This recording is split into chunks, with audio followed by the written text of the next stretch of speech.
Hello, everyone, and welcome to another episode of the Vic Akers Wonderland Road to Australia podcast. Now, we have got some breaking news. It's been discussed. It's been in the news a lot. There's been a lot of rumours, a lot of talk, but I can confirm that, yes, I'm hosting an episode of the podcast tonight. I'm as stunned as all of you, but there you go. Also, we made a signing, but we're not going to talk about that. That will be on the Friday pod, so keep an eye out for that. But tonight, it's all about Group E. And on the show to help steer the course is the lovely Lottie. Good evening, Lottie. Hi, Adam. How are you? I'm very well. I think all us Gooners are in a very high elevated mood after the recent news, but we should discuss that later. Yeah, definitely on cloud nine. No more anticipation. I can now chill and happily read my books later tonight. So happy days. And alongside the lovely Lottie is the magnificent Matt Lorimer Roberts. Matt, I see you've adopted, well, we can see which team you're going to be supporting in the group for this particular pod.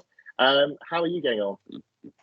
Yeah, I'm good. I'm looking forward to this group. It's going to be I'm trying not to use the I word. I've gone back on a lot of our podcasts and I've used the I word too much. So we might have to start a indicator at the bottom to those counters that you get where you count in things up.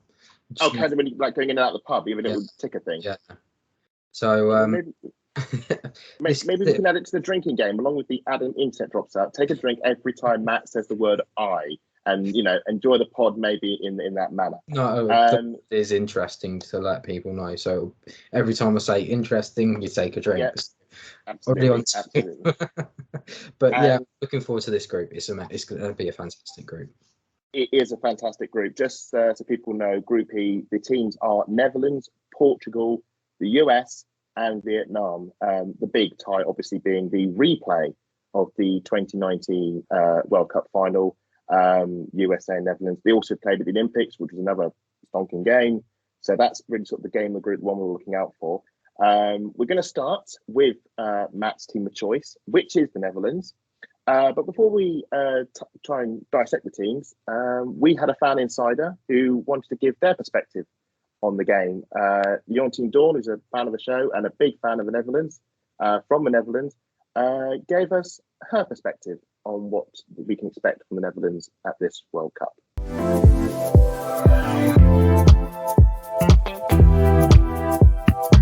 Hello, everyone, and welcome to the Vic Akers Wonderland Road to Stadium Australia interview special. I'm Adam Salter, and a goedenavond to Leontine Doorn, all the way from the Netherlands. Leontine, hoe gaat het? Met mij gaat het goed, met jou? Good. I'm pretty good as well. That's the limit of my Dutch. We'll now be speaking English for the rest of the podcast, sadly. As much as the Dutch language is particularly good, and I do recommend people downloading Duolingo and learning it. So, of course, we are going to be talking about the amazing Netherlands football team, a team who, in the last World Cup, did make it all the way to the final. It was a pretty special run. Didn't end the way we wanted it to, but pretty memorable nonetheless. But we're going to actually start with Euro 2022. Now, I was lucky enough to watch, I think it was all three group stage games. Bit of a basket case. Some lot of fun stuff at the front, at the attack, not so great at the back. And as we sort of saw in the end, it sort of ended on damp squib and not the way the Orange wanted to end. So I just wanted to get an opinion from your side. What was it like for you watching on, and where do you think it went wrong? Well, where it went wrong, I think we should start earlier than the Euros. We already had a rough and tough qualification for this World Cup with the new coach at that time, Mark Parsons. The connection with the team definitely was not there or at least not with most of the players. I think Jill Roord, we all know her, gave an interview during the Euros about how she doesn't like the way he talks pre-game and that it takes too long. So I think there were some obstacles there also. And then, of course, during the Euros, the first game against Sweden, we were all, well, after that, we were pretty optimistic because, well, we didn't have a good first half, but the second half was, well, almost brilliant from our side. It was.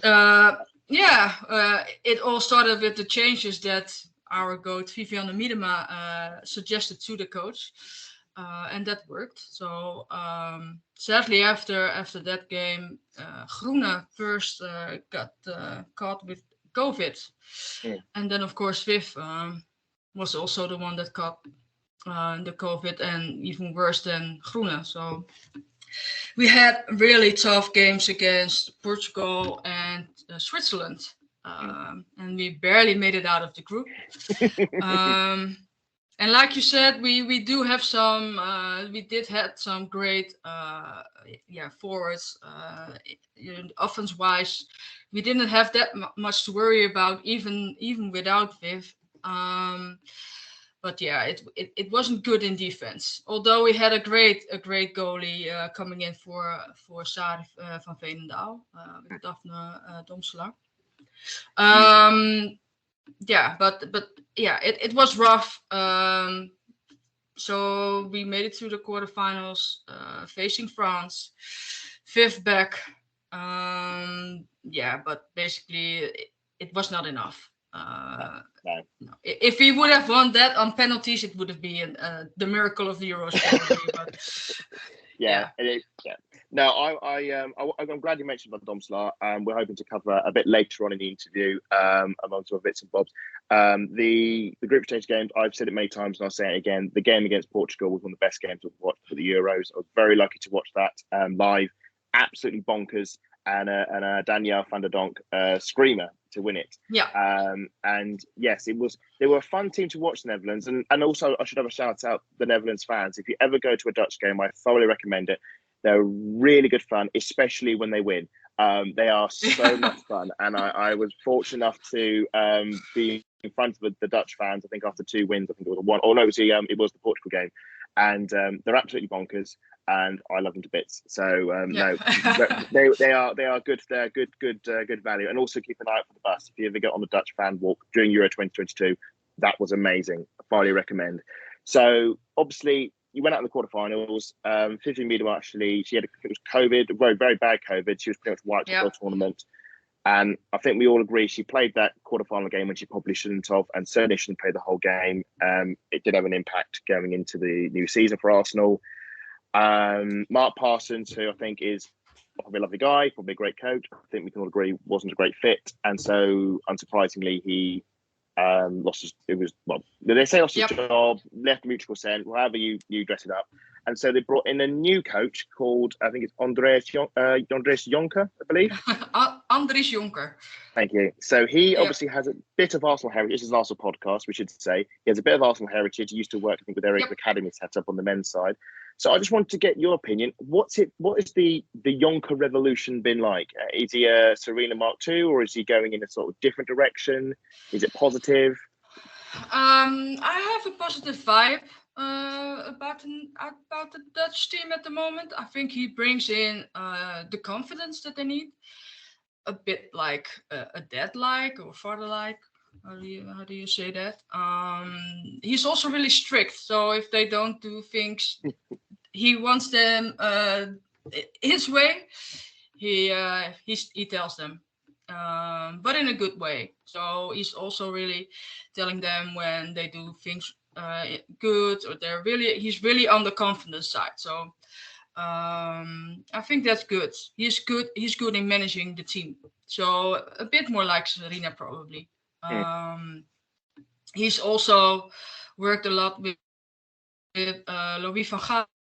He was his assistant a couple of times. So we probably also learned a lot from him. But yeah, when I read interviews and see interviews with the players, they're all really positive about him. they want to work hard for him. So yeah, I have a positive vibe about him. Yeah. Good. I mean, I certainly feel like there's a greater positive vibe towards him than maybe there was towards Mark Parsons going to the Euros. And that is not a slant on Mark Parsons. He's done good work in the NWSL. I just remember when I watched England play the Netherlands in, I think it was in Leeds. And that second half, it was incredible. And it sort of was almost provided a window of how the tournament was going to go. It was absolutely bonkers. Now, we've spoken this far. We've tabbled a bit on Viv. And sadly, Vivian Miedema will not be at the Euros. I think you and I were both at the game at the Emirates Stadium against Lyon.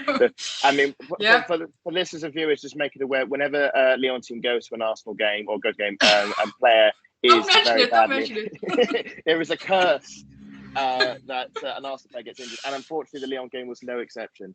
She did her ACL very badly, very sadly, and obviously it was just after Beth as well.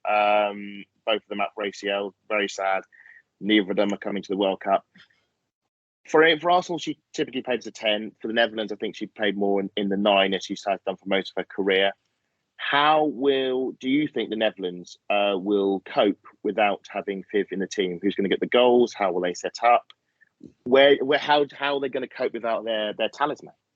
Yeah, interestingly enough, she did an interview during the Champions League in Eindhoven with Anouk Hogendijk, also a former Arsenal player. And she said that she thinks that Jonker shouldn't look for the person that can take over her role, because there's no one like her, right? That's not what she said, but that's basically the truth. They will probably play it differently than with her. They also tested the 3-5-2 system with the wingbacks, with Kasperij and also with Burgs, two of the talents coming through, but also with our own Victoria Pelova. She played as a wingback also against Germany, and I think also against Poland, and she did that really well. So that was good to see also. And if they played like that, I mean, they could play with Berenstein and Roord at the two up front, or with Martens and Berenstein, or with Martens and Roord. That all depends. I guess he will look at the opponents. So which system will work best. I mean, if they play Vietnam, we will probably play like the 4-3-3, the usual one. So he tested a lot of things, and Viv is irreplaceable in that sense that she always brings something extra, even if she's not in the game. She can score out of nowhere, and that's definitely something that the Dutch team will miss. But I mean, with players like Martens and Van der Donk and Groene, and also Damaris coming through, they still have a decent team, right? So no, they've got a lot of talent. Yeah. I think there's a lot of talent there, but it's going to be interesting to see how they work around the injuries, and that applies, should I say, also to England as well. We've obviously had some major injuries with obviously Beth Mead, who was the star in the Euros, and Leah, the captain, also out. And I think there's a lot of these teams who have had this. It's going to be interesting to see how they work around those injuries. So, our Arsenal team, as we know this season, despite all the injuries, won a trophy and got third place. I don't know how we did it, but we managed it nonetheless. No, but that's also possible for the Dutch, right? I mean, if they get in the flow, if they have like a good game against, if they start well against Portugal and have a good game against USA, anything can happen. So that's what I wanted to sort of move on to next. Actually, I mentioned the USA. That's going to be probably the game of the group, a replay of the cup final. How often does this happen? I think about like in the men's team, when I was swimming the podcast, but I remember in 2010, the Dutch played Spain in the final.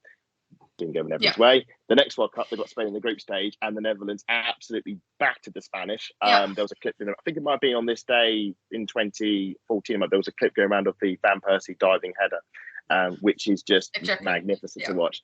So in this time around, it's a replay of the final from last time. It is the Netherlands versus the USA. I think is it the third game of the group? No, second game of the group. Second game, in group. That's going to be the one to watch now.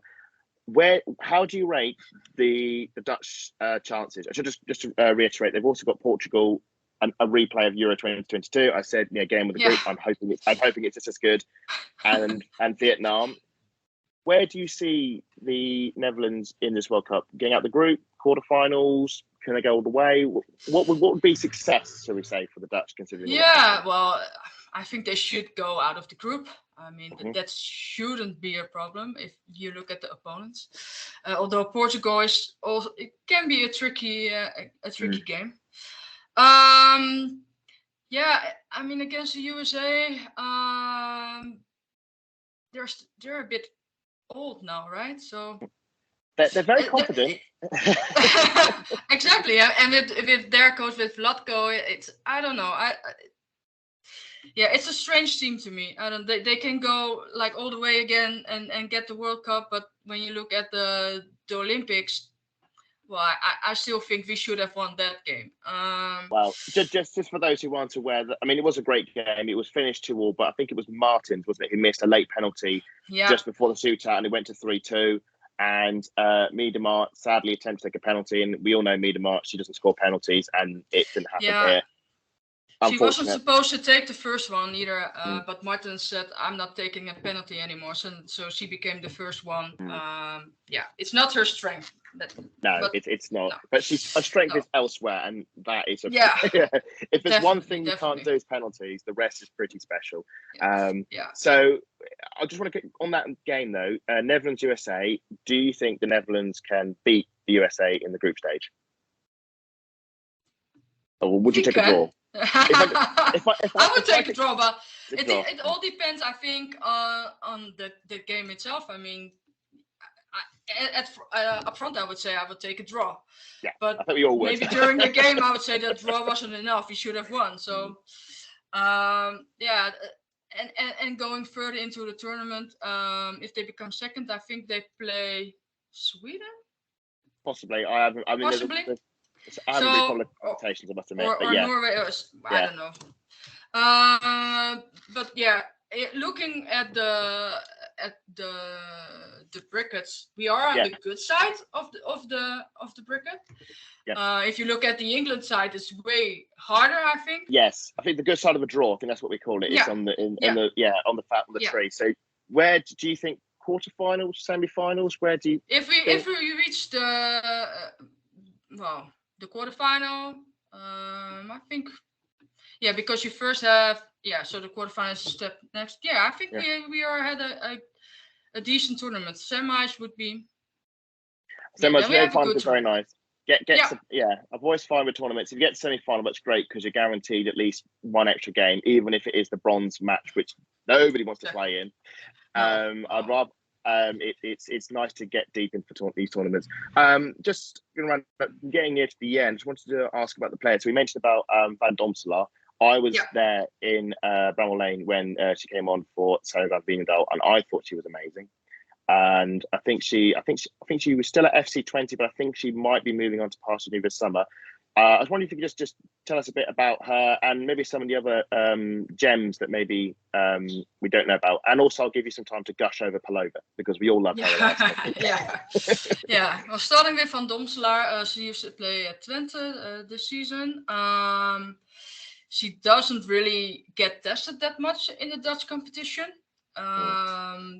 But what I've seen from her when she plays for the Dutch Lionesses, she does amazing. She coaches the defense, so that's good also. I mean, especially for a young player, you have to step up. She's not scared of the ball, not scared coming out of a goal. Good with her feet, so the passing out of the back is also good, and great reflexes. As we could have against France, the Renard headers. You took the words out of my mouth because for those who don't know, in Euro 2022, France battered the Dutch for over 90 minutes into extra time, and the only reason the French didn't win it any sooner was because Van Domselaar had the game of her life. She was amazing. So I can't wait to see more of her at the Euros. I think she's going to be up there, one of the certainly up there potential goalkeepers of a tournament. Really excited. And if you look further to some more younger players, we have Kirsten Kasperij. She plays at Man City. Really nice player, can play at both left and right back.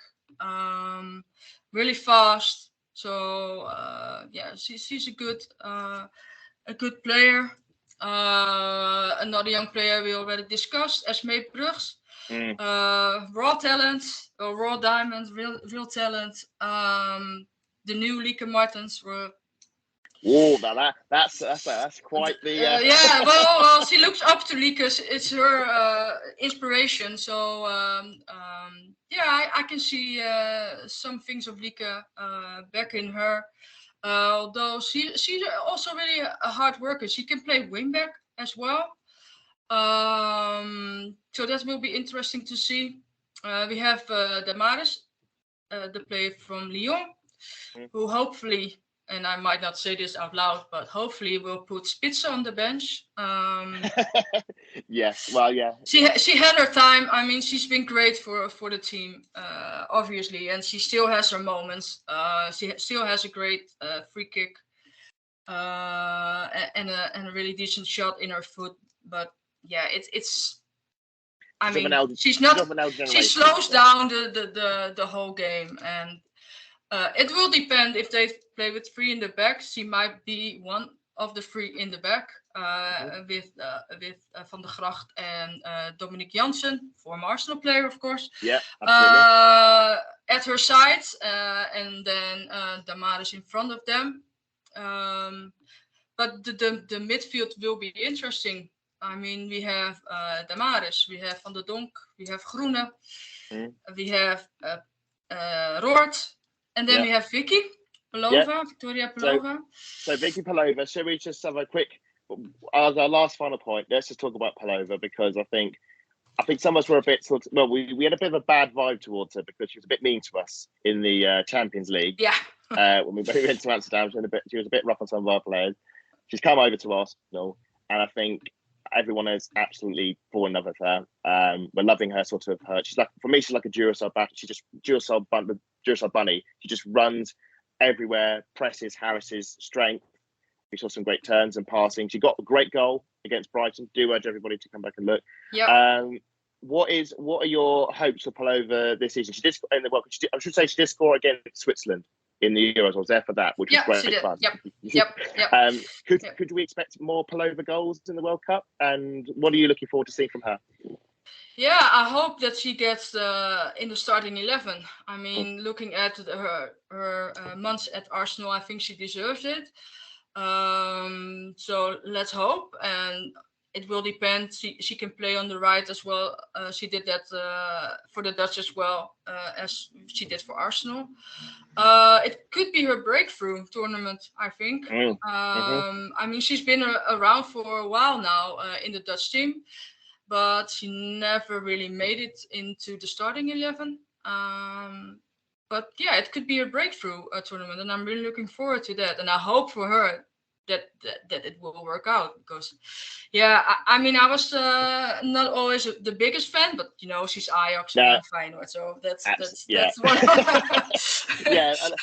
local allegiances probably just cloud us, but the moment she comes to Arsenal, she is the greatest player in the in the Dutch I really grown to love her, and I really she's a hard worker. I mean, there are people who will be mad when I say this, but she has some similarities to Van der Donk. No.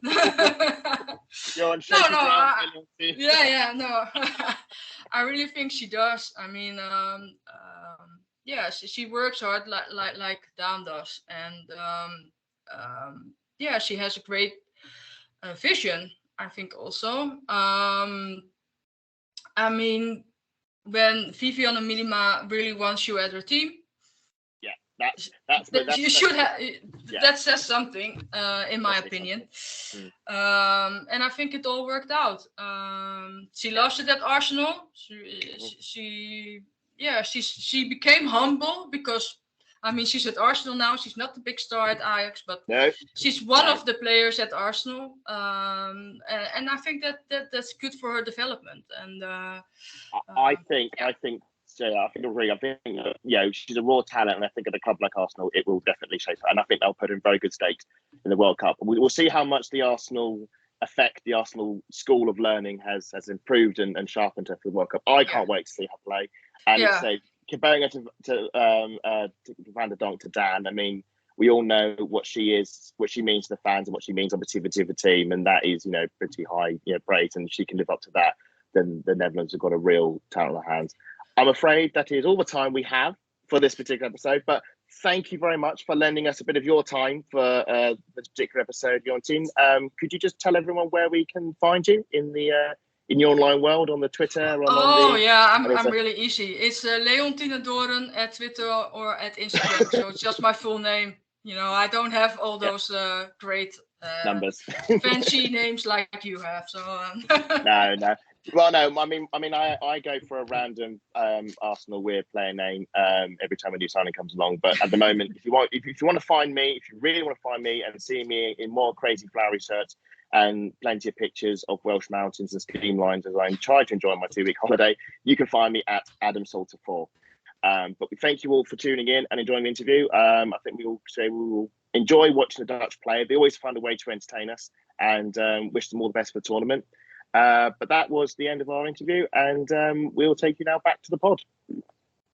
Thank you once again, Leontine, for your input on that. It was very, very much appreciated, and I hope you enjoyed it as much as we did recording it. It was a lot of fun. Want to now pass over to my co-presenters, Lottie and Matt, on the players they're looking forward to seeing from the Netherlands this particular World Cup. I'm going to go to Lottie first. Who are you looking forward to seeing with the Netherlands this World Cup? Oh, there's about the top 3 I can think off the top of my head right now is probably Aston Villa's new goalkeeper, Daphne van Domselaar. She's been, obviously last summer she was critical for the Dutch in Euros as Van Wijnaldum. Harry Van Wijnaldum. Butchered that, was injured during the first game. She's tall, she's athletic, and she can say some absolute stunning balls that have come from oncoming attack. I think she will be the difference from them topping the group and being second in the group. And then you've got Lieke Martins as well, main playmaker over at PSG. She's on the left wing, she's right-footed, but she can also switch to the right, and that's going to be very key with a very missing prolific goal scorer for them. Yes, we'll get to that. Exactly. We don't even need to say her name. We all know who she is. Yeah, but Lieke is also a prolific goal scorer herself with 58 to her name currently. And then there's also the other DVD, which is Daniel van der Donk. Feisty, won't back down and challenge, guaranteed for a few yellows like our Katie McCabe, but she can also create chances and sneak a goal or two. Yes, we all love Van der Donk, and we all miss her at Arsenal. She gave us many moments of joy and moments of rage on the pitch as well, which, like Katie McCabe, we all do secretly love, and we wish her the best. I do agree with you, Van Domselaar. I was lucky enough to see her at the Euros. I thought she was incredible. Never heard of her before, but she just, as a sub-goalkeeper, she just came alive. In there, worth watching back if you can, the Dutch defeat to France. The only reason they got to extra time, and it was only 1-0 to France, is that she kept them in the game. She was absolutely incredible. And Aston Villa have got a superb talent on their hands, so congratulations to them. Matt, who's now become our honorary Dutchman for the day, who are you looking forward to seeing play for the Netherlands this summer? So I'll just add to Van Domselaar the fact that she was called in because of for that we actually got to watch during the Euros. Myself and you, we went to that game against Portugal, and she was very much the difference between the teams. Add to that Danny van der Donk. She basically took the name by the scruff of the neck. How the hell are we this team drawing against this almost felt like they were trying to say amateurs at times. And she just goes up, right, okay, just give me the ball and I'll go and ping it top corner. You're on about the game at the LSV, your favourite stadium, the 3-2. I've always said that game is one of my favourite game at the Euros. Obviously, it had no stakes in it, but it was pure chaos. And the goal Van der Donk scored at the end was an absolute perler. Those games are the games you remember as a neutral fan. Oh, the chaos, absolutely. They're always the best games. I mean, I think one of my favourite games from last year was Portugal v Iceland. Now that was a good game. As a neutral fan. Yeah.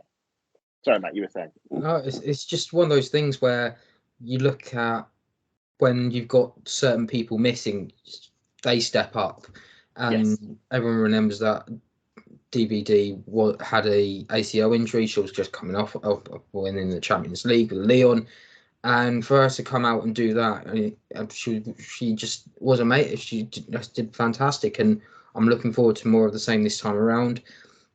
This time around, there is another player that we haven't mentioned. Hopefully, she can assist and be a great use. She's just come into the WSL this season for Everton. Katia Snice. She very much plays in a 4-4-2 with Everton at times. So at most of the times, instead of having that 4-3-3 that Everton usually do, it was Jess Park that was being the little and large. So almost like a old retro 4-4-2. You have your tall player of Katia Snice bringing down the ball and heading on to Jess Park so she can come in behind. She can score goals. She's a lethal header of the ball. I'm just looking forward to seeing what she can produce this World Cup. No, I fully agree. There is obviously one Dutch player we haven't mentioned. It was my pick, which is of course Victoria Pelova. We sort of knew saw the bad side of her, shall we say, when they played Ajax in Champions League, but she came to Arsenal in the winter. I'd say more of a mean streak. Well, let's be serious. After what she did to Wally. Side to her play. Come on. She did leave one on Wally, sadly, but she's apologised for that, and she's done that in spades the way she's performed in the games in the tail end of the season. I think back to that goal we scored, the screamer from Frida's goal against Bayern Munich comes from Pelova pressing in the corner and got her goal really well. I think it was against Brighton. So I've loved seeing Pelova this season. I think she's been amazing. A real sort of. I think we wouldn't have done as well as we did to the tail end of the season if it wasn't for her. And should shout out, great goal against Belgium in the recent international. If anyone got a chance to see that, lovely little sort of run down the flank and take past the keeper. Before we move on to Portugal, we'll have to have a call out to Vivian Miedema. It's one of the great tragedies of this World Cup. If the Euros was a tragedy because we never saw Putellas, this tournament, we're not going to see Vivian Miedema. Now, obviously, with Arsenal, she plays as a 10. With the national team, she's playing as a 9. So we now have a new sort of forward line of Lena Bernstein and like Lika Martins, and I think we'll do well. But I just want to get both your thoughts. I'll go to Matt first. How big a loss is Miedema going to be for the Netherlands? She is very influential, not just, I think about not only the times at Arsenal, but the times she does drag them off across the lines. I'll just go back to their qualification. They needed to beat Iceland, and in the last game of the group, Esme Bruce scored the only goal of the game that time around. So, but you would have thought, big player, if that's missing against the USA, she's going to be a huge miss because but it also gives an opportunity for others to come forward and prove that they are able and capable. 100%. And I'm looking at Bernstein, we saw she played for Juventus, scored against Arsenal in the Champions League when we went over there to Torino. I'm hoping to see what she can do over there. Should add Miedema actually scored a brace in the 2-2 draw at the Olympics. Very nearly got them over the line in that game. Sadly missed a penalty because we all know Miedema does not take penalties. Lottie, very quick review. Thoughts on Miedema? Gutting. I mean, can the Dutch cope without her? The thing is, I think it's such a significant loss, but they can play it to their advantage because they've got enough squad depth. Yeah. I think the only thing that worries me about Andres Jonker is that he's only been with them 9 months and they've had 9 games and their form has been a mixed bag of results. Let's put it that way. I mean, they lost 2-1 to Scotland, 2-0 to Norway, beat Costa Rica 4-0, had a 2-0 win over Denmark and lost to Germany 1-0. And then went on to beat Poland. Did they lose to Scotland? I thought they. I'm sure it was 2-1 to Scotland. I knew it was 2-1. Sure. I couldn't remember. If I'm wrong, I will win or loss.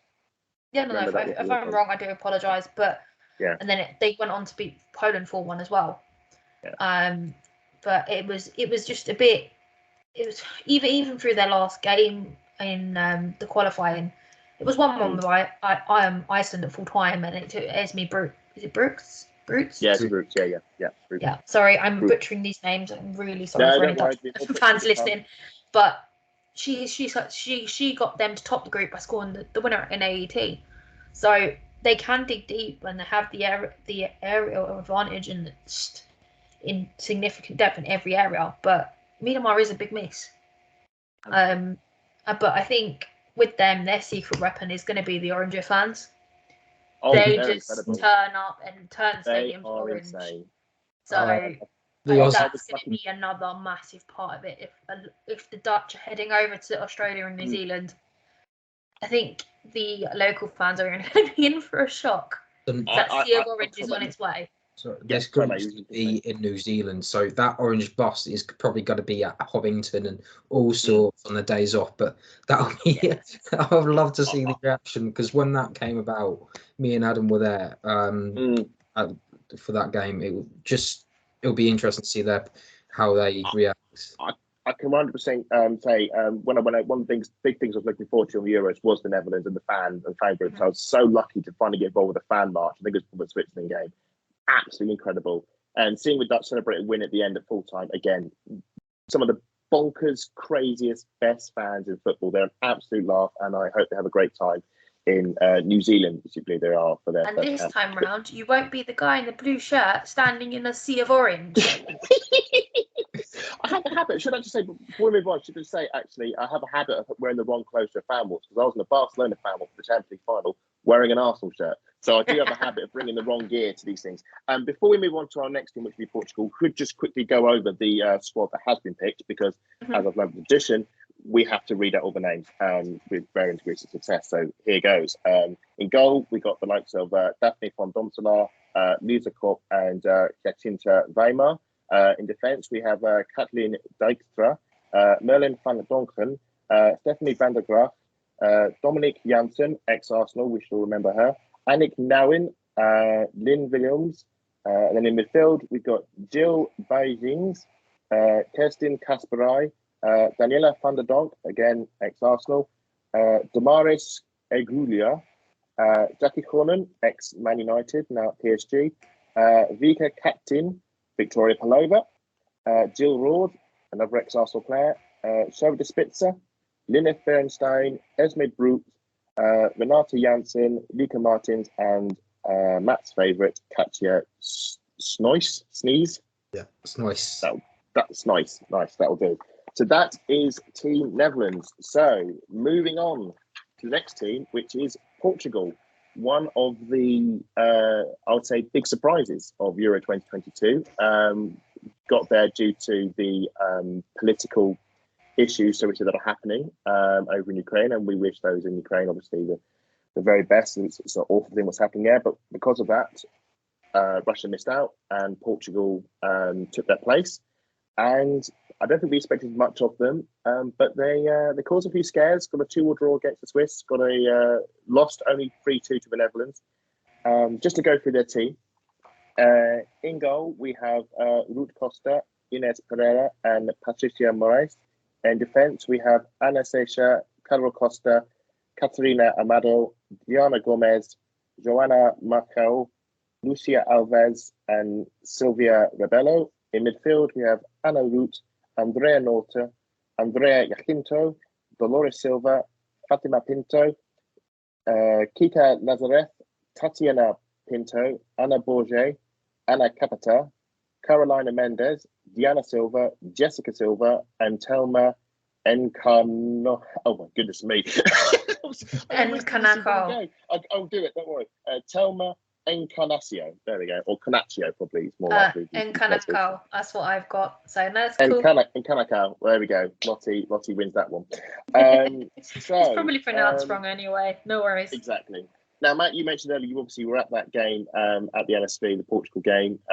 Just wanted to, from what you saw of that game, what stood out for you in the Portugal team? The fact they scored 2 goals. I think a lot of them. It was their first Euros as well. So you're thinking I'm pretty sure they had the least amount I'm of pretty time. sure it was their second Euros. No, Didn't they it's the qualify for 2017?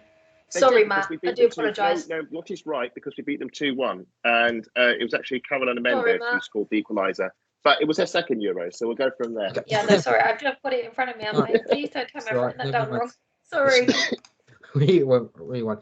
It's essentially they had the least amount of time over everyone. This was almost like the Denmark situation in 90. Thank you. Where they basically had. By the way, you got 6 weeks. You're going to the Euros, and he's probably got less than 4 weeks to pick a team.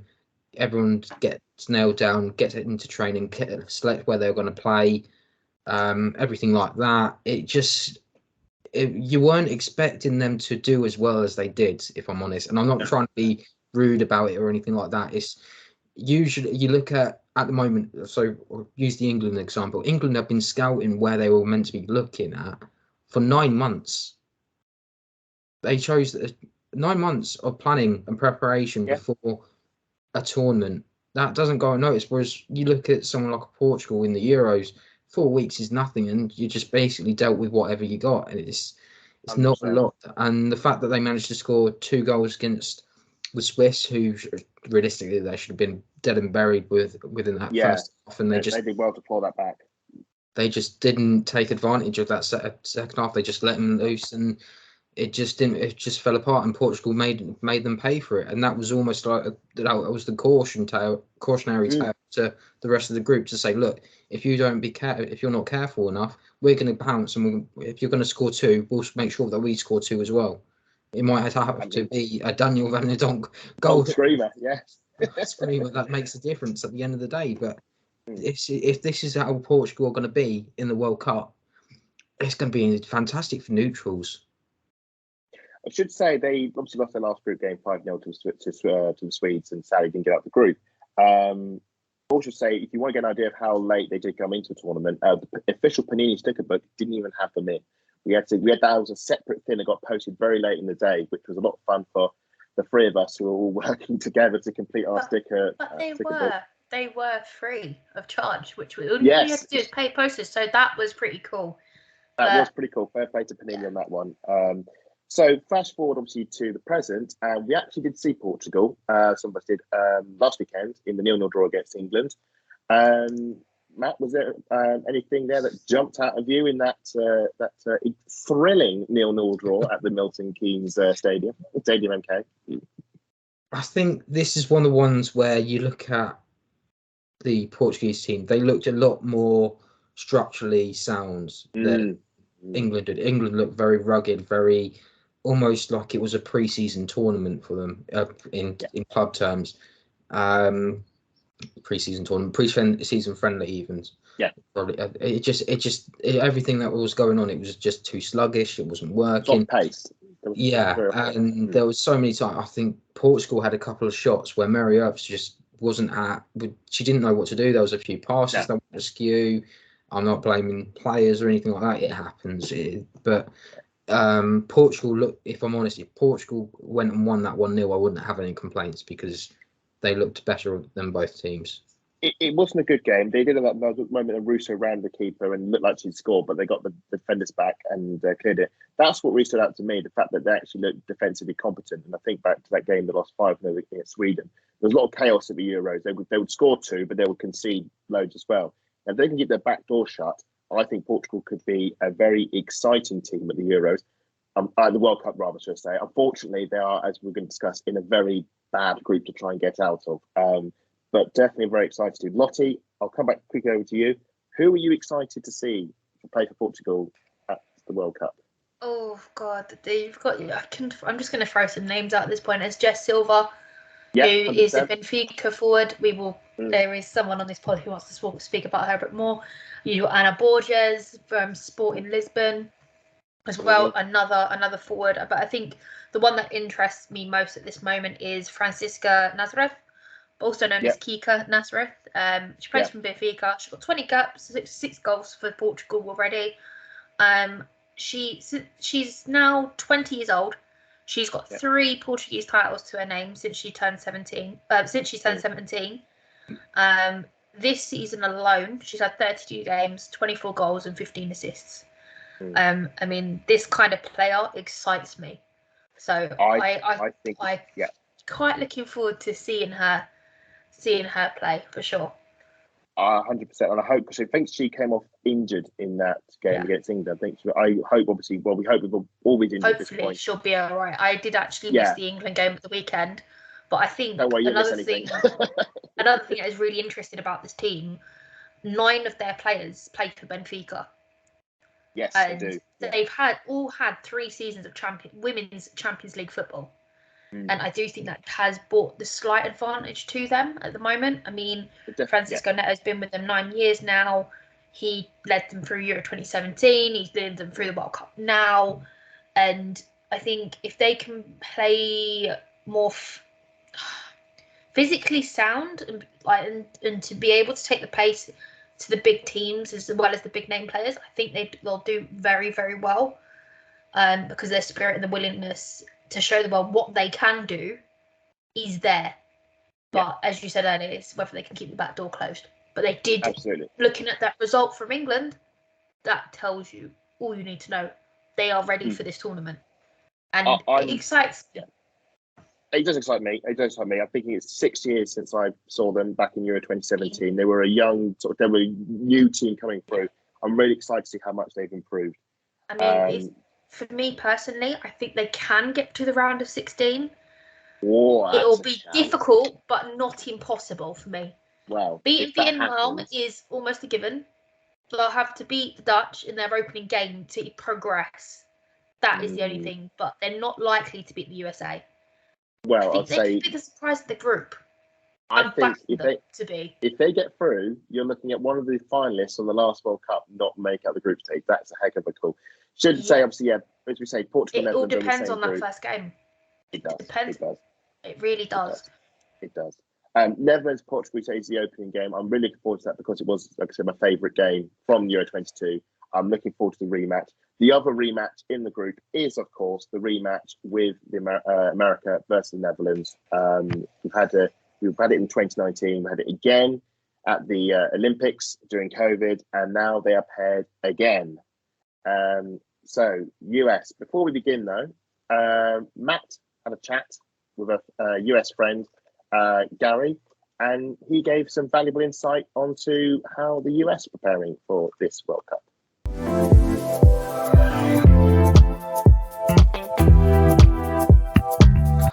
Hi everyone, thank you for joining me, and I am with Gary, also known as Don't Waste the Tweets. How are you? I'm doing good. As you said, it's been a while since we've chatted. It's been like, seems like months probably.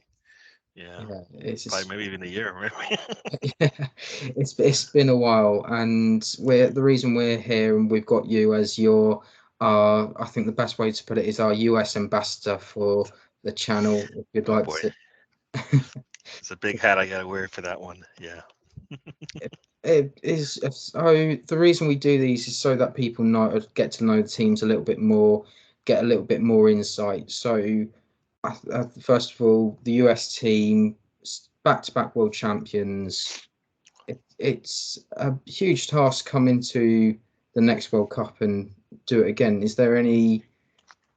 What is the atmosphere around at the moment over in the US? Is there a lot of build up towards the World Cup, or is it? For me, I mean, when they come on, I watch them. But the one thing that when Lottie asked me about this, I said, you know what?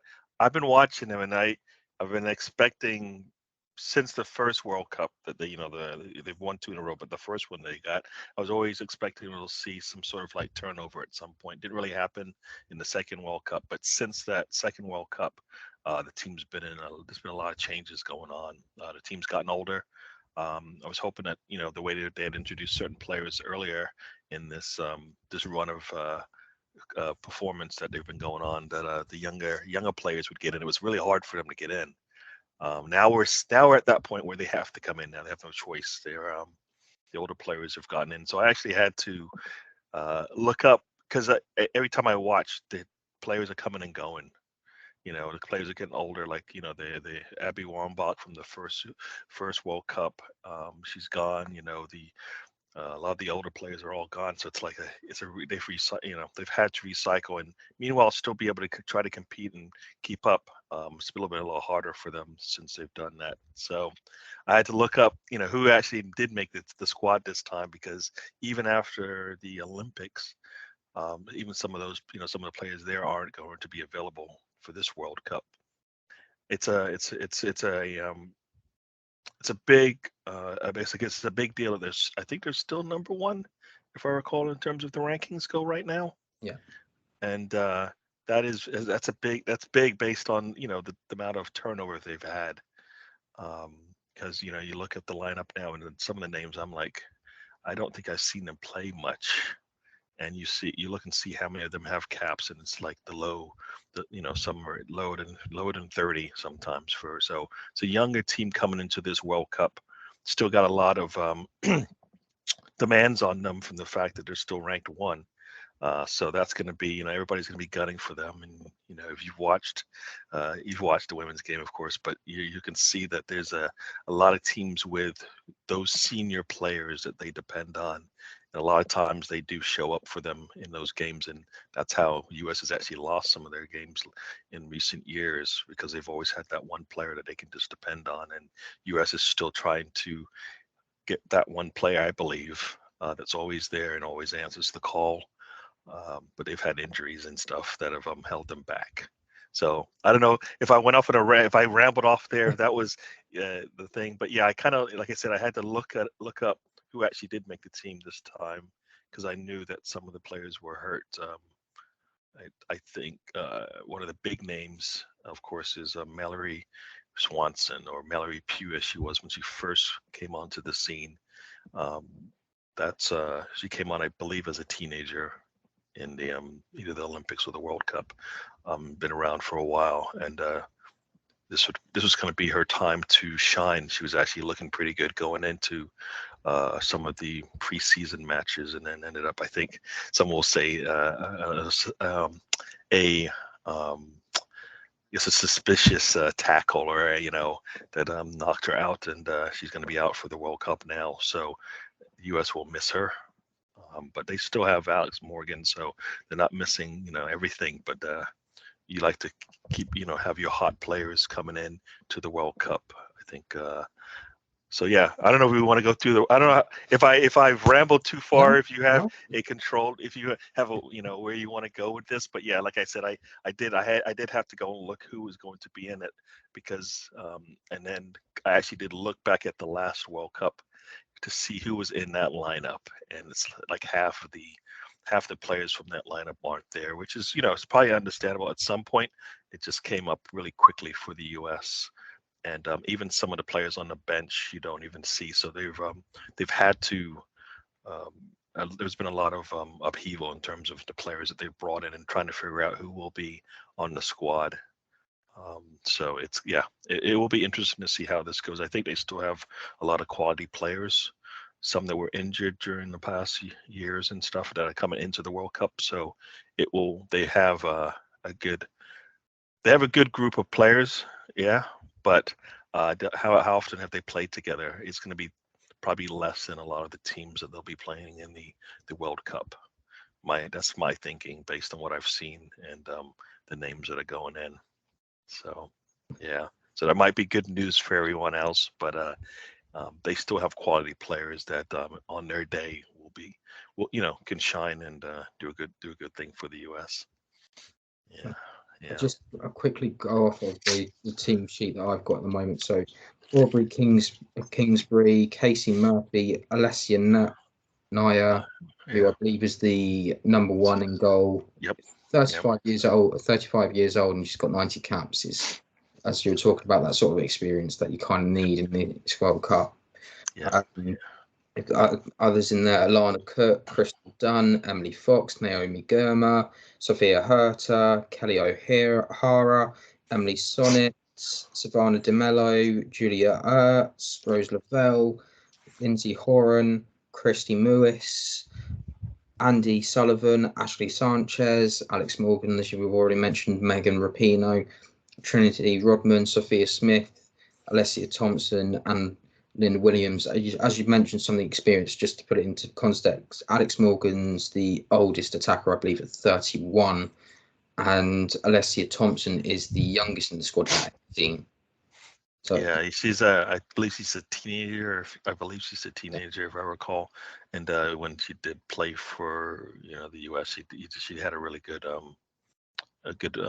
performance out there. So yeah, no, I think it's I think teams won't be able to know how they're going to play, because depending on the day who's going to go out there, they might know Alex Morgan, but they probably have not seen Sophia Smith play. And Sophia Smith, I believe, was injured, if I recall, for within the last 4 years, she's been injured, so she's been out for a bit, but she's back now healthy. So that will be a big plus for the U.S. in the front line there. Trinity Rodman also is another player that I think I've seen play. She's played a couple of times and scored with the U.S. shirt on. So those would be two of the names that will be surprises for everybody who's coming out to watch the U.S. play. Of course, Alex Morgan brings 121 goals, so she's the mainstay there. And but I think with like I said, with Sophia Smith and Trinity Rodman and Alyssa Smith, those are kind of the young guns will bring something different. And then Megan Rapinoe is always there, and they can bring her off the bench. I don't know if she'll start, but they'll probably bring her off the bench if they need goals or need to see things through. Her experience would be really welcome there. So yeah, so that front line I think is pretty good. The middle area I think is where they've had a lot of. There's been some turnover there. That midfield. I mean, I think if I looked in the last World Cup, I think Carly Lloyd was there in that midfield, and she came off the bench then. So she's now gone. So you're down to some of the younger players at that point. Rose Lavelle, of course, has been a mainstay there. Lindsay Horan, I think, if I recall, Kirsty Mewis as well. Kind of some three mainstays there. So they've got experience playing in these games. So yeah, it will be really good. Julie Ertz has been out for a while, and she's back. And that is when I talk about the player that you need to lean on. She would be that player. I think they missed her, if I recall, in the Olympics. She was out. I think was injured. So they've missed her presence there. She's back now, playing, and that would be an added. It'd be nice to have her back on the field for the U.S. She brings that fire. You're looking for that player that kind of brings a little something to the pitch. She's that player for the U.S.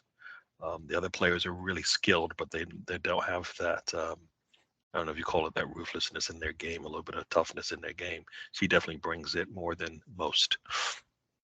So yeah, that's a nice thing to have for Julie Ertz. I think, like I said, they definitely missed her when she was out.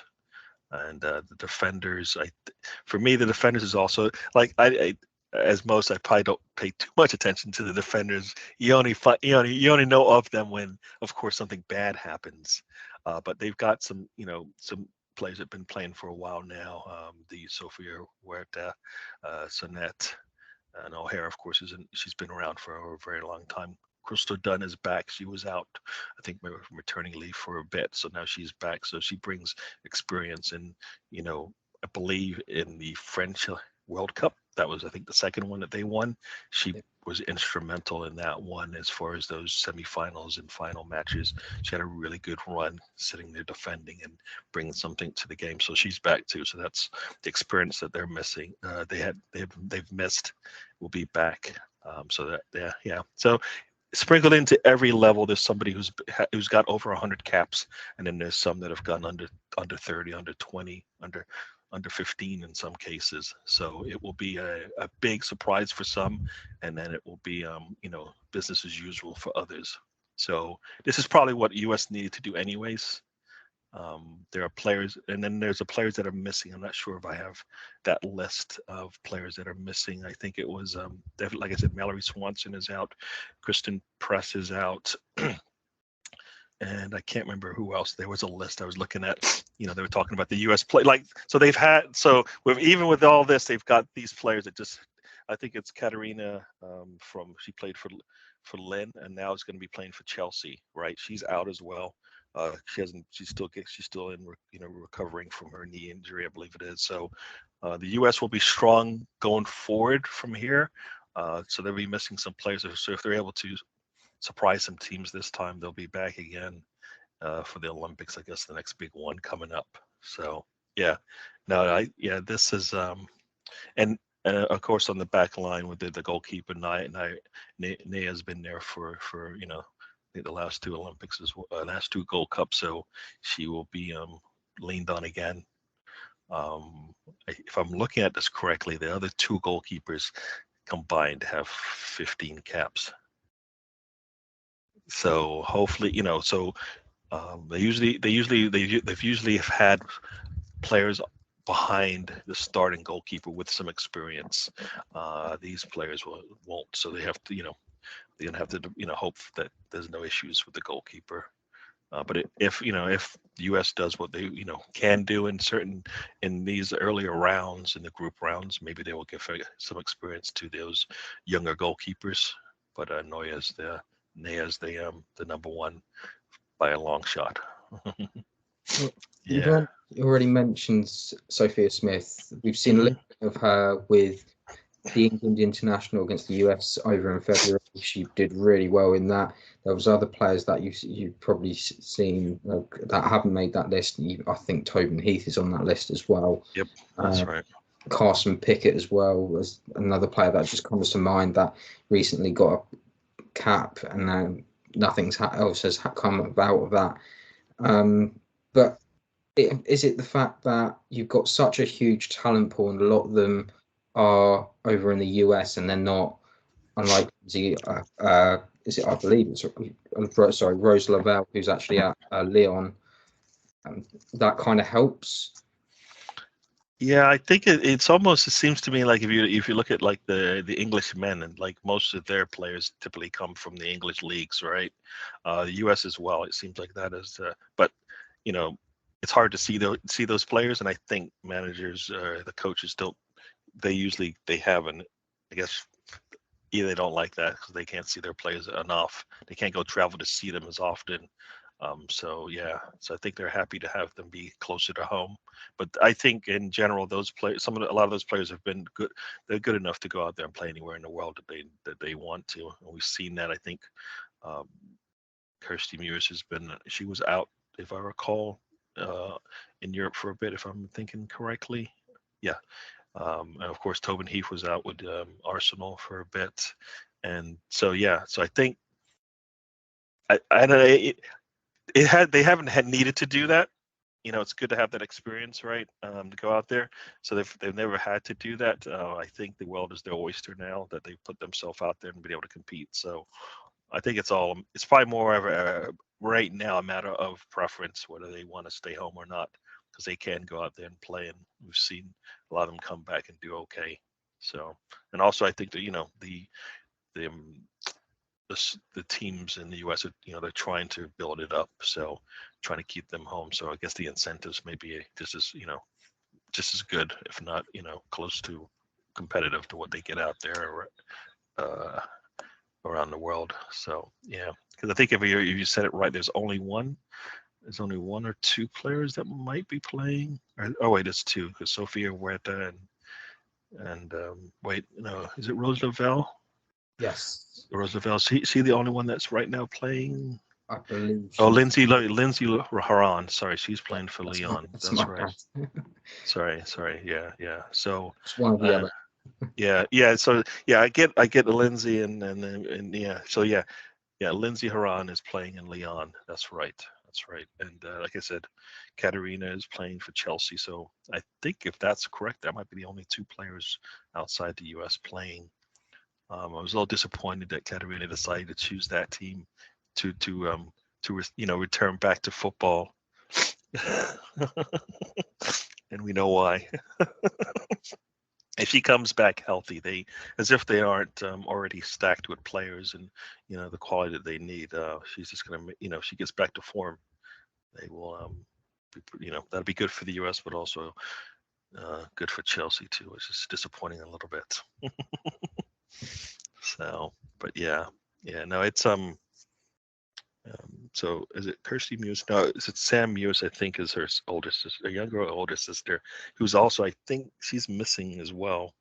So yeah, and she started in the last World Cup. So yeah, there is a bulk of players for US that like I was looking at the lineup for the starting lineup for the World Cup, and Neuer was there, Crystal Dunn, Baum Sauerbrunn just got an injury late. Dal Kemper's left. Katie O'Hara is there, but I think I don't know if she's going to be starting. We'll see. Kelly O'Hara. Sam Ewis, I believe, is out injured. Julia Hertz is back. Rose Lavelle. Rapino will be off the bench. Alex Morgan will definitely start, and Tobin Heath is out again. So, like, there's probably about 5 new players that will be starting for this team in the World Cup. So we'll see who that is. But yeah. You got me talking. I just ramble on. I don't know. No, This is it's all good. You've mentioned Regan. I've done it already. Megan Rapinoe. Yes. Very much. I don't want to say very sweet and sour, if you know what I mean. Where she can be very much loved, or she can be very much hated for a lot of people. And just wanted to touch on, she was one of the people leading the contract issues, because I was wondering if you could go into some sort of detail, if you could just let everyone. Yeah, I guess I'll just cover my take, but we've seen it in a lot of the other sports, for example, like tennis and whatnot. I mean, tennis, they've been asking for equal pay for this. Like the women's game has been pretty good in tennis, so why can't they get paid the same as the men and all of that? And there was a bit of controversy between some of the men players and women players as to why they shouldn't. In the U.S., the women are more massively superior in terms of what they've been doing on the international scene, and they are bringing a lot of prestige to the U.S. sports. I mean, back-to-back World Cups. Do they deserve it? They do. I know there's the TV reasons for it and all of that, what the draw and whatnot. So I think at some point it needed to get back to kind of even, I believe, especially if it's all going into the same pot supposedly and then being distributed out. So I kind of felt like why not I don't see a reason for them not to one that was equal, because I think a lot of it was you've got these these women players winning World Cups, and they're just their amenities and stuff, logistics that they have to go through to perform is nowhere close to what the men were handling. So I think that was some of it as well. And the men not making it to the World Cup was that kind of like, wait a second, we're still here and we're out there winning these things. Why can't we get a little share of this? So, and if you look at the difference, the scale of difference between the two, wow, okay, yeah, I can see why they wanted to, things to be either equal or closer to that. And you're seeing that more in the world today. Everybody, trying to, I guess, get how do you say it? Get rewarded for similar kind of performances that you're putting in, especially if you're out there, as I said, with doing a good job. So you should be able to get equal. So I'm fine with that. So happy to see that they were able to get what they wanted. And why not? Why not? I mean, it'd be similar to like if the same thing happened like in the Olympics, right? You would expect if their getting paid, it would be equal, because there's just as good athletes on both sides in terms of the men and the women. So yeah, no, I know Megan Rapinoe, a lot of other players were up and wanted that, and as you said, they rub people the wrong way sometimes, but sometimes it's what you have to do. They weren't gonna make anybody happy with that, with what they wanted out of that whole situation. So they're gonna, because there's and you'll see like the how do you say it, the dark side of people come out sometimes when that comes up, and that's why they do it, all right? Because there are people out there that don't want them to have that for no good reason. So I was happy to see them get what they wanted. I think sometimes you might, yeah.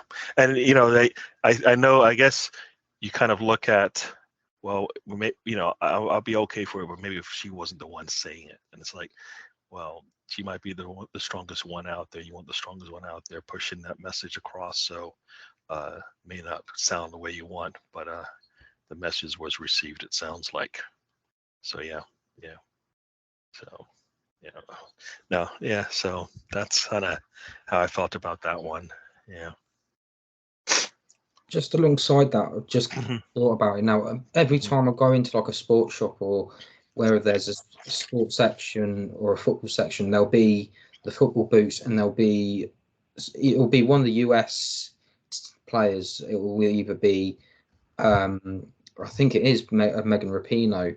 That's usually like she's one of the centerpieces of of Nike for their boots. And I was just wondering, have you seen that a little bit more? Just for example, you see Leah Williamson, captain of England. Unfortunately, she's going to miss out for an ACL this time around, but she's been able to go on to posters and wallpapers, and you see adverts with her in them, either through contacting Pepsi and things like that. Are you seeing more of that now, or is it? Yeah, I mean, if you recall that first World Cup when the my mind's just gone blank here, but when the one player took his shirt off and she had on the sports gear underneath, and that basically blew up from that. So yeah, no, I think it's like anything else.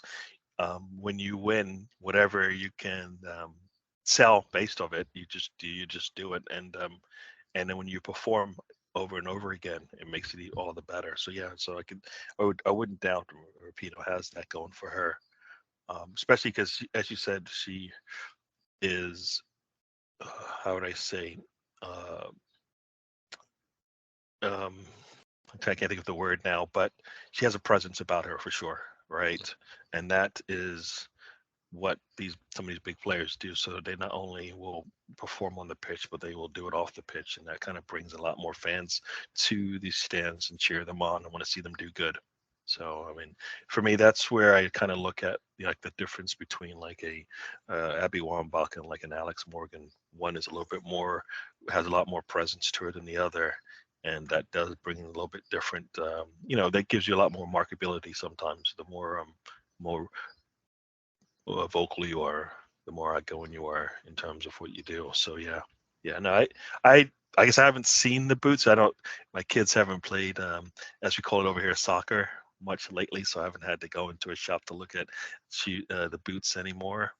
But yeah, no, Megan Rapinoe definitely has a draw, and a lot of people, a lot of fans, a lot of the females and women and girls look to her, want to sometimes want to be just like her. I think Mallory Pugh would be there too. I think she's been injured and going back from being injured and not and all of that. So I think that's been that hurts you a little bit from that presence and building up from one big event to the next. So we'll see how. Like I said, they've got a lot of young and up and coming players. I think Trinity Rodman is also a player that could also bring some of that presence there. You see it with her game and stuff like that. And then Sophia Smith is just a constant professional out there.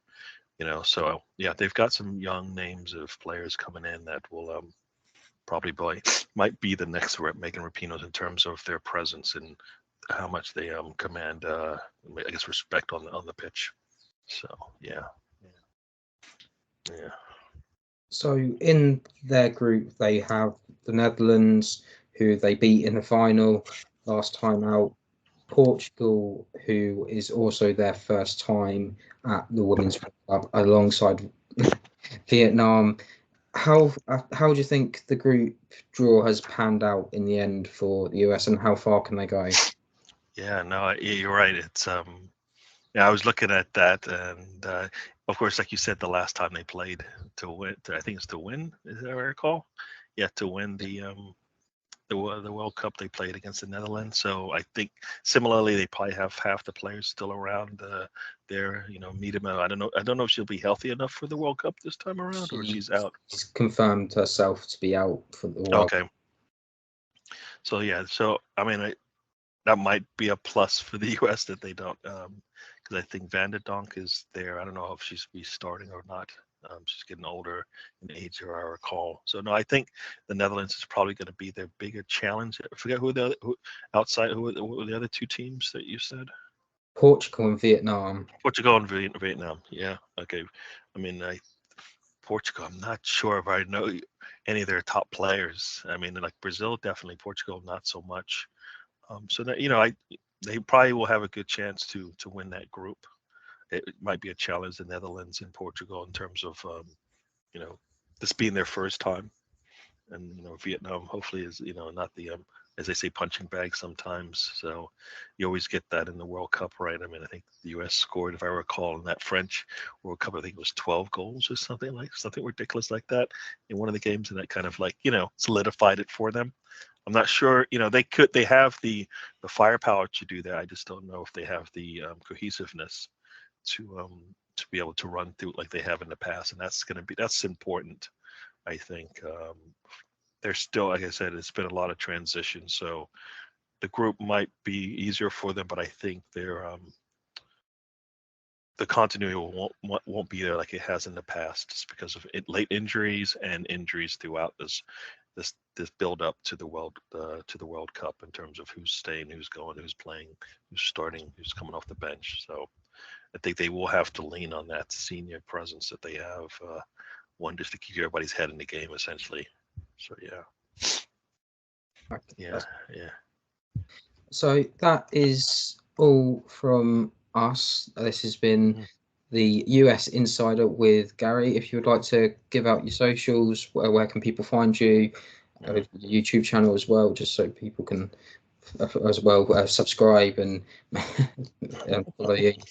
Yeah, so you can find me if you go into YouTube and search DWTT Arsenal, I will show up typically first or second. So you'll find me there. I've got shows a couple days a week during the summer months, not so much on Monday evenings, 12:30 a.m. for you guys in the UK, and on the weekends I think it's about 4 p.m. for you guys in the UK. I have a show that I do. We it's kind of a match day show. We kind of look at the scores and then just chat about little things. So yeah, everything I have is all about the trip, the journey. So you've got the trip on Mondays, and you've got the road trip on the weekends. So yeah, and every once in a while I'll pop in a recorded video. So yeah, you can join us there. Twitter, it's don't waste a tweet, but if you yeah, so that's it. But search for DWTD. I think you'll find me everywhere. So thank you once again for that, Matt, and for Gary for that valuable insight into the US team. I just want to pick on what he was saying. He talked about the team, and he wasn't quite sure who will actually start, because obviously this is a team for years we've known. There's been some icons that stood the test of time, always playing every World Cup. There's very familiar names who are starting, we could probably argue, getting towards the end of their lifespan. So let's just go over the team. And there's some familiar names for those of you who follow women's football, but I think there's some interesting new ones coming through as well. So we have, this is all in numerical order, not positional, so we will jump all over the place. But we have Alessia Nahir, Ashley Sanchez, Sofia Huerta, Naomi Girma, Kelly O'Hara, Lynn Williams, Alyssa Thompson, Julie Ertz, Savannah DeMello, Lindsay Horan, Sophia Smith, Alana Cook, Alex Morgan, Emily Summit, Megan Rapinoe, Rose Lavelle, Andy Sullivan, Casey Murphy, Crystal Dunn, Trinity Rodman, Aubrey Kingsbury, Kirsty Mewis, and Emily Fox. So, Matt, I'm going to come to you, as you had the honour, shall we say, of interviewing Gary and getting his sort of picking his brains on this. What names stand out for you in this team? Who are you looking forward to seeing play for the US today? Well, when we talked, I asked about the goalkeeper, just because 36-year-olds for goalkeepers, you don't really see it a lot in football, and I thought maybe that might be a bit of a problem. but Gary does mention that the squad does have an aging problem. This, I believe it's 10 of the players there's 10 players that have got that are over that 30 plus, so they're sort of in their twilight international careers. Some of them might decide this will be the end for them. Alex Morgan has come over for play. He's a little bit, shall I say, during COVID. That's first in the WSL, so we know a little bit more about her. There's other players that will know quite well as well, either one way or another. Megan Rapinoe, Crystal Dunn is another one which is an icon. Mewis is another one for one way or another. You know her. This team has basically gone through an Olympic, World Cup, and even I believe it's the CONCACAF Gold Cup that they do. They've done everything, and I think it's about 2 cycles now that they've done together. So you'd have thought this is sort of the end of that cycle now for these 10 players. I do think. I mean, there's names obviously that jump out to me that aren't there. With likes of Heath and Press, they won't be there this time around, which obviously is a shame. Little mini sort of question for the pair of you: how many players in the US team don't play in the US NWSL?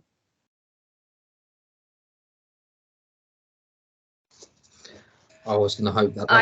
I'm so tempted to sit down and look at what I've just wrote down because I know who isn't there and who is. But no, look at team sheets. It's just a number, single digits. How many players don't play in America who play in the US national team? I'm going to go for none. You go for none, Matt? One. It's one. Okay. There's only one player who plays outside the US. Do you know who that is, Matt? Lindsay Horan. Yeah, Lindsay Horan, who of course missed the crucial penalty against Chelsea in the Champions League, which I found quite fascinating. A lot of teams now are spread all over Europe. They're in the NWSL and in America, or they're in Europe across the continent, or even the WSL. But for the Americans, they're all, apart from Lindsay Horan, all centralised in the NWSL, which I just found fascinating. The Americans, they've been a professional a lot longer than the rest of the world.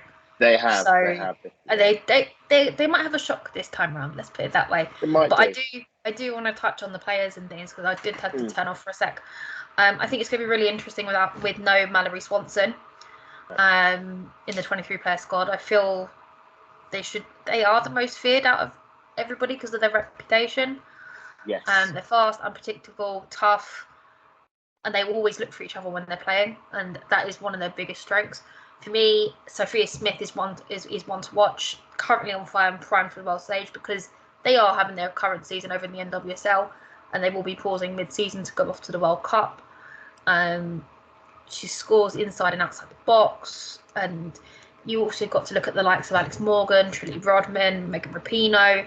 They are 3 of the best playmakers in the US, and they know how to score goals. They will sacrifice bodies for each other as well, which is quite interesting. Again, then you got the likes of Megan Rapinoe and Kelly O'Hara. Still, the only thing with them is they're recovering from injury still, but they are seasoned veterans. I absolutely hate that phrase, but it's the best way I could describe them. So managing their well-being will also be key to how is it Vlatko? Oh my god, I forgot. Vlatko Adonovsky. Yeah, Adonovsky, that's it. Manages them, and then you've also got the likes of Alana Cook and Naomi Girma coming through, who are relatively new to the world stage. But their last tournament was absolutely unreal. Let's be serious. I've watched that back, and it's just like, whoa. And then 2019, when they beat us.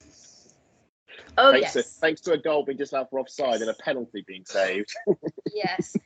But then you also look at that midfield. You've got the midfield, the creativity with the likes of Rose Lavelle and Ashley Sanchez, and then you've got the strong physicality side and winning mentality of Julie Ertz and Lindsay Horan, and there's also Savannah DeMello, who is in red hot form and a proven goal scorer in the NWSL.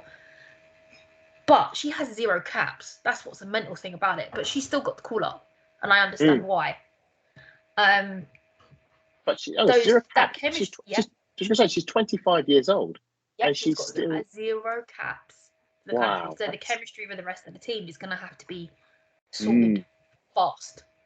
I think if Crystal Dunn is absolutely healthy, does that mean Emily Fox moves over to the right, or does O'Hara slot in there? I mean, there's question marks for me over that midfield completely, because it seems that Vlatko Adorowski cannot make his mind up at all. That's fascinating. Just an interesting. Sorry, Matt. I know you Go got on, a really good point. Just to jump in on this, Carson Prickett was going to be the first ever player with a disability. She's an amputee, to ever get a cap for any international team at a senior level. Okay. And 1 cap, that's it. That was it. That's the end of it. She didn't even get a call up for the World Cup. Okay. Yeah, Sorry, you're saying that. That's actually mental. Didn't know that. But for me, with this team, the question is over the midfield. Adorowski, he changes this composition of that midfield depending on who he's playing. Put it that way. And so he caters for the opposition. Yeah, basically. And see how he can stop them. And I feel like that affects the fluidity and the sense of where the other players know where the team is. It also leaves second guessing on passing and how they position themselves for me. And it raises the questions such as, will Lindsay Horan play forward or towards the back?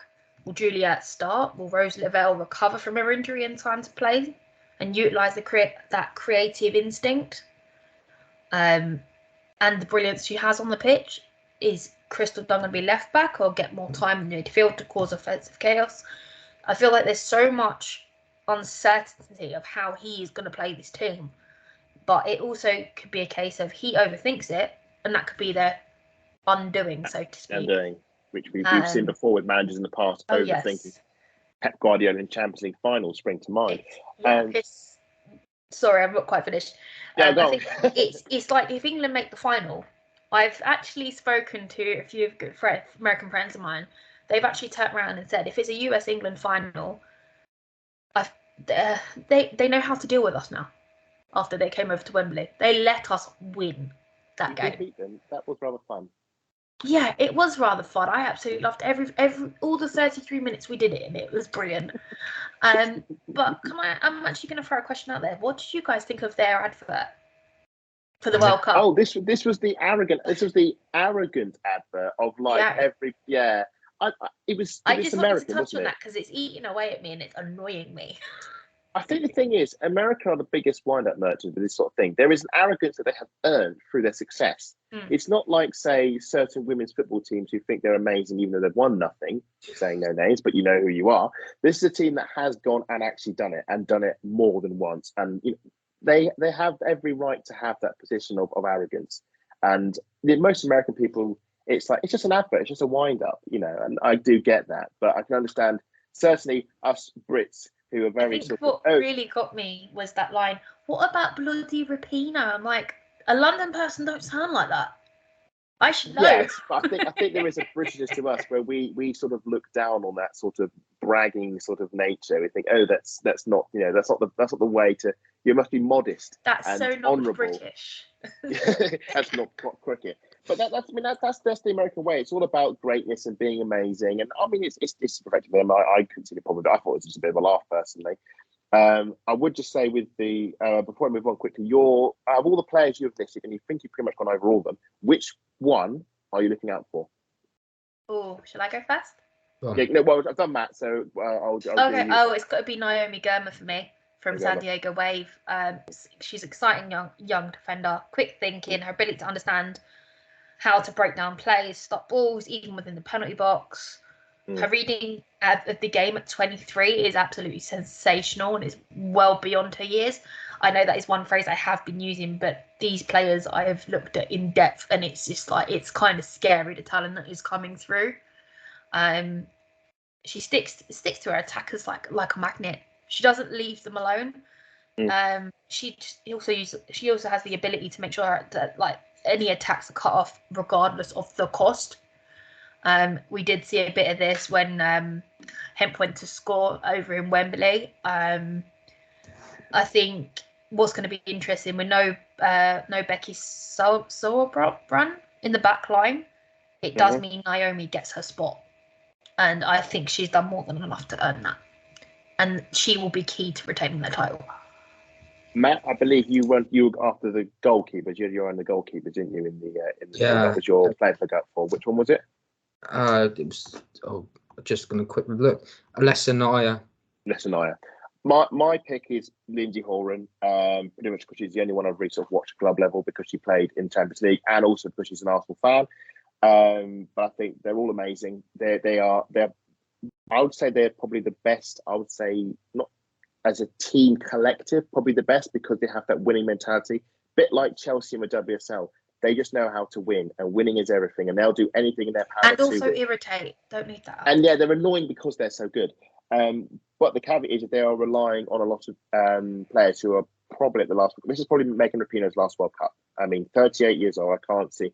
Like Martha, I think this is going to be her last dance here. And you do wonder when they drop off the conveyor belt, is the next wave coming through going to be? Sorry, was something wrong, Matt? Matt's now laughing. Yeah, when you were talking, and you said Martha. I went Martha. Yeah. Oh, Martha. There's no sorry. H. Yeah. There's no H No, in her fair name, enough. and that's why he's laughing. Is this Batman versus Superman all over again? Yeah. Fair No, enough. it's not really. She's just Martha is obviously the player. Once that conveyor belt drops off and those experienced players sadly retire from the game, you do wonder if this is the time for another team to take the US position. It'd be interesting to see if the next wave coming through are good enough, but they're certainly good enough to win it again. They didn't have a great Olympics. They only got, I think it was third place in the end. They actually lost to Sweden and Canada. So not great for them. So they'll be hoping they can do a bit better this time around, and probably be the favourites to. I think we can say they're going to get out of the group. We can't see them.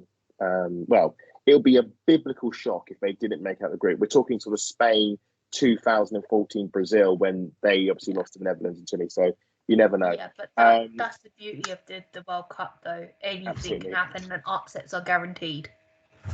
Absolutely guaranteed. One team, I think, and I say this with the heaviest of hearts, and this is by no means personal. This is purely based on who left in the group. We can probably agree won't be making it out of the group is the last team on the list. In fact, it will be the mind-boggling incredible they did, and that is Vietnam. Making their first ever appearance of the World Cup. Massive congratulations to them. And again, like we've said with previous teams, like Costa Rica, it's great to see new teams out of tournament that we've never played before. So we've never seen any of these players before. We've no idea how great they are, and I'm hoping that one of them can make a name for themselves. I shall now attempt to read the team sheet, which I know Lottie and Matt have been very much looking forward to me to attempt. And before I begin, I wish to apologise to all of Vietnam for my attempts of reading your name. I can only apologise. So, we'll try this. In goal, we've got Tran Thi Kim Tan, Kong Ti Hang, and Dao Ti Ku Oan.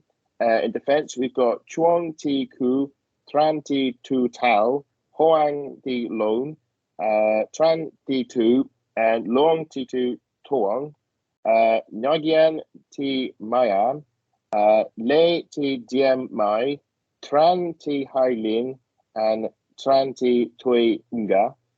In midfield, we've got Nguyen Ti Tui Dong, Duong Ti Van, Tran Ti Tui Trang, Nguyen Ti Vic Tui, Tai Ti Tao, Nguyen Ti Tan Nia, and Nguyen Ti Van Su. And the strikers, there's four of them: Hoyon Nu, who's also the captain, Pham Hien, Nguyen Ti Toi Hang, and Voi Ti Hoa.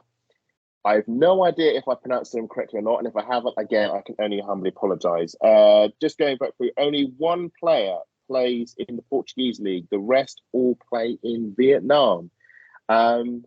As much as I'd love to do an in-depth tactical analysis and all of them and what we can expect, unfortunately, we don't really know anything about them.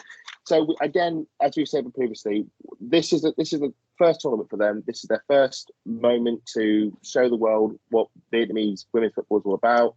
I think back to the last World Cup when Thailand played America, and unfortunately, it's another Asian upcoming Asian team playing the US. It's lambs to a slaughter. I don't think the draw's been very kind to them at all. No, if I'm honest with you, not at all. Especially for their World Cup. It's a horrific draw because you want to have something to go home with, and losing 13-0 to the US is not it, and it raises those awful questions which I just cannot be dealing with. Even though, like, you know, in 2010, I think it was like North Korean men lost 8-0 to Portugal, but I didn't see those same comparisons being made. I just wish Vietnam all the best. I really hope the players that come over have just the greatest time, and you know, if they could get a draw against Portugal. If they could, score against the Netherlands, if they could, get something against the Americans, just something to take back and build upon. Because like any team, it's not about this World Cup. It's the future tournaments. It's the future Asia Cups that they compete in. And again, I just wish them all the best and hope they can have the best World Cup possible. I can't see them get the group. I think we can all agree on that. They're not going to get the group, are they? No, unfortunately not. I've got them for my Group E prediction. They are bottom of the table.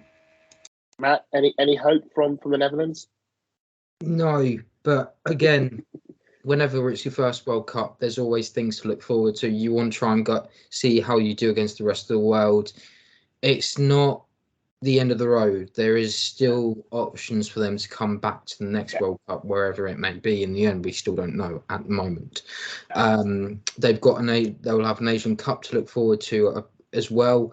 And they'll know that they've got something to look forward to in the future. Again, I remember talking about a few other group of this. They need, as long as they can carry on developing as a nation. Yep. This is the first time Vietnam have ever turned up for a World Cup, men's or women's. Yeah, which is amazing. Just like first ever.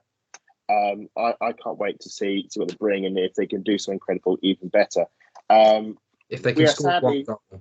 If they score one goal again, just like I said last time, when Panama scored against England in the World Cup, that was just amazing. So hoping for something similar. We are sadly almost out of time, but there is just time for your five-a-side team. We are doing a five-a-side team for every group stage. You pick a player from every team in the group, plus an extra one of your choice to make your five-a-side team. I have my team ready. I trust you to have yours as well. Yes. I have high expectations. So Lottie, why don't you kick things off? Who is your dream five-a-side Group E team? Okay, so I've gone for Daphne van Domselaar from the Netherlands in goal. With my defender, I've gone for Naomi Girma from the USA. Mm-hmm. Midfield, I have gone with the Netherlands, Damaris Irigola. Yep. Who's an upcoming midfielder, which is really exciting. I've also, unfortunately for Vietnam, because there's not much information like that, I have picked a name at random, and I've gone for Thais Vital in midfield. And up front, I've got Kika Nazareth from Portugal. I thought I'd back my players ones to watch for this, but obviously with my goalkeeper and my Vietnamese midfielder, I've had to choose randomly. Okay, well, Matt, can you top that? So I think we've all got. You said before we went on, you got a few surprises, so I'm really excited to see what the surprises I'm curious. are. So go on, Matt, surprise us. I think we've all got the same goalkeeper, so I've got probably have Brandon Stella in goal, just a fantastic goalkeeper. Crystal Dunn in defence, Diana Gomez of Portugal also in defence, Dong Thi Van in midfield, and then Danny Van der Donk as a striker. Yes. Well, no, as a midfielder. So then it's nice. A 2-2. You're going one goalkeeper, two defenders, two midfielders, no strikers. Yeah. Okay, so Matt's now bending the rules. Okay. I am. Why not? Not bending. Why the not? rules. I mean, yeah. You say that to a striker. Well, no. I mean, next time I just won't pick a goalkeeper. Just five goalkeepers. Just five. Just rush goalies. You are absolutely right. We have all gone for Daphne van Domselaar as our goalkeeper choice. I've gone for Tran Thi Tutau in defence. That's right. Just get the actual pronunciation right on that one before I actually incriminate myself further. Yeah, Tran Thi Tutau, I believe is her name, in defence. Lindsay Horan in the midfield, and an attacking two of Jessica Silva and Lynette Berenstein is my five-a-side. Nice. So I'm going, if we're going to concede 5, we're going to score 5. That's my motto. The Kevin Keegan approach to football. So that's my five-a-side choice. But, that's not the only combination. There are plenty of players out there. So do let us know in the comments, in the video or on Twitter. Comment, let us know who your dream five-a-side team was, or if there are any particular players you're looking forward to for the World Cup. Or if you think our opinions are totally wrong, then obviously let us know as well, as you do. But I'm afraid that is all we have time for tonight. So it's been a fantastic discussion. But before we go, just a quick shout out to Lottie and Matt. What are your socials? Where can we find you? Lottie, I'm going to come to you first. You can find me on Twitter at Lottie_AWFC. Excellent. And Matt, where can we find you? At MattLR28 on Twitter. They've also started a WSL Discord to try and get away from the ignorance that is the big. Well, box, yes, we should just say that there has been some shenanigans on Twitter, and there's caused concern over accessibility and whether we actually be able to communicate with people. So yes, a Discord server has been set up for the Arsenal, but it's not just for the Arsenal; it's for football in general, isn't it? So we can anyone who other fans in get with each other, and we can just talk football, women's football. There is a slight Arsenal bias, I'll be admitted, but all fans are welcome. Lastly, if you want to follow me, if you're able to, given what rate limits are at the moment, and you want to see some of my content, you can at Adam Salter 4. But that's it. That's the end of the show. I think first time hosting, it could have been a lot worse. But thanks to all of you for tuning in, watching in, listening in, and we'll catch you on the next pod.